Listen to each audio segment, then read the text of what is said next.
Hey, what's up, guys? RHG here from PRcast 9. And today I'm going to give you my reasons as to why the Galaxy Note 8 is superior to the iPhone 10. Now, both are flagships from their respective companies and both have the best of the best within them. But there are certain things that make the Galaxy Note 8 better than the iPhone 10. And if you're still wondering which device to buy, I think it's a good idea if you sit back, watch this video, and decide once you hear my reasons as to why the Galaxy Note 8 is your better choice. So, starting off, we have the design.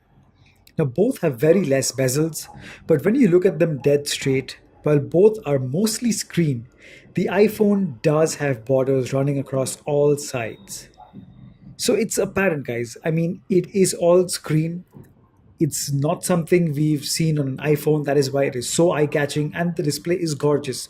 No doubt about that. But it is not bezel free. It does have a border running all across it. And then, of course, there is the notch design. But we'll come to that later.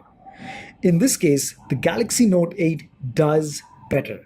And that's because the Galaxy Note 8 is not pretentious about the top and bottom bezels. It is there because that's how they intended that. But when you look at the sides of the Galaxy Note 8, that slight bend on both the sides give it that feeling that the display is just falling off from both the sides. So it makes for a much more immersive, and it makes it seem like it does not have bezels. Although even the Galaxy Note 8 does have it, but the overall presentation, which is the first thing you notice when you pick up the phone, is that the bezels are much less apparent in the Galaxy Note 8 than they are on the iPhone 10. Now, next up, the elephant in the room, the notch. Now, while the iPhone makes do with that gorgeous full frontal display, it could have done much better without that notch design. I mean, look at the Essential phone. It does have a cutout for that front facing camera, but that's it. The rest of it is all screen. And the Galaxy Note 8 plays this card safe, but more common sense is apparent in the Note 8's design. Like I said, the top and bottom bezels are there because, well, that's how they wanted that to be. But there is no other distraction on that display. So once again, in my opinion, the Note 8's design wins. Next up, we have the cameras. And I'm not going to talk about the cameras because the iPhone 10 is not yet out, so we cannot compare the cameras right now. But when it comes to the design or the layout of the cameras, I don't know what Apple were thinking by leaving that super camera bump on the back. Such bumps on one side make the phone very unstable, especially when you place them flat on the surface and you want to use the screen with your fingers, so the phone keeps rocking from side to side. The Note 8, on the other hand, has that flush back design. So placing the phone on its back and using the screen will not rock the phone one bit. Next up, and in my opinion, one of the most important factors while buying a phone, it's the aspect of productivity. Now, while iPhones do not cater their phones for a specific purpose in mind, they just give you stuff that they think are good, and if you don't like them, then, well, that sucks for you because they don't care. The iPhone 10 gives you a great camera, insane benchmarks with its A11 chip, but once you get over the honeymoon phase and the novelty factor wears off, it'll just be another iPhone waiting to be obsolete. Much like the iPhone 8 and 8 Plus were made obsolete within 5 minutes of their launch during the keynote. This is where the Note 8 shines, in my opinion. The Note 8 is birthed for creativity and productivity, while maintaining all the features that make for a great device to consume content on. It is still going to almost compel you to take out that S Pen and doodle or jot down your thoughts, or both. It has the best of both worlds, and the limit is just your imagination. Next up, we have the size. The Note 8 is enormous, and that is exactly what it wanted to be. This phone is for those who love a phone that dominates their hand and makes an impression. It does not play safe with its size and is a treat to watch videos on, and the presence of the S Pen does justice to all that screen real estate.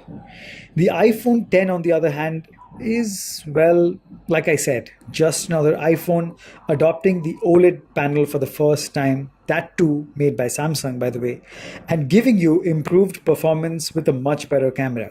But that's it. It'll probably compel you to take more photos initially, but that's going to wear off too. Because there is nothing more you can do with that phone. It's going to be a fast phone, it's going to have a great camera, and that's where it stops. But with the Note 8, there is no end to what you can do with the presence of the S Pen. And that brings us to the S Pen. This is what makes the Note 8 while it breaks the iPhone on the whole. The S Pen is the unparalleled, unrivaled, and most useful tool that really blows all the other competitors out of the water. Agreed, the S Pen isn't for everyone, but nor is the iPhone.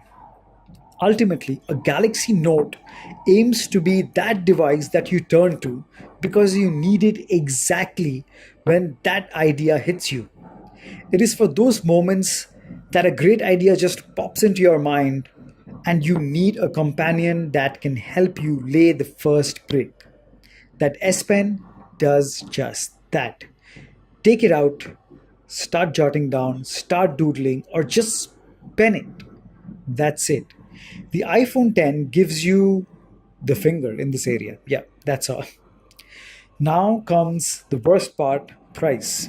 Both the phones are really, really expensive, and people are still willing to pay for it. That's because these phones cater to different tastes.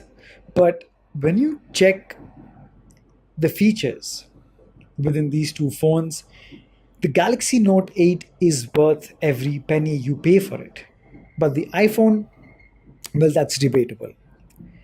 Because with all things that are going for the Galaxy Note 8, it is still cheaper than the iPhone 10, a phone that could do much better but doesn't. It's a phone that could do so much but does half of the things that your Galaxy Note 8 could. So, guys, those are, in my opinion, the reasons that really make the Galaxy Note 8 the most well all rounded device that gives you both the joy of consuming content on while also having that side which lets you know or which puts you at ease that you can do or derive a lot of creativity out of that phone. It really, really does compel you to bring out your creative side if that's what you're into. If you've just got a lot of cash laying around and you want a gorgeous phone that has much more room for improvement, you can obviously go for the iPhone 10. And of course, if you have been in the family of the iPhones, if you're loyal to iPhones, then that is your phone. But for a person like me who's used both iPhones in the past as well as Galaxy S phones and Galaxy Note phones, for this year, for 2017, and for a couple of more years to come, I'm going to use the Galaxy Note 8 because it is my go to companion for everything that I need to do. Thank you so much for watching, guys. If you found this video useful, do give it a thumbs up. It really does encourage me to make more video for you guys. If you didn't like it, give it a thumbs down. I will still love you guys nonetheless. Subscribe to PureCast9 for more videos, and I'll catch you guys in the next one. Cheers.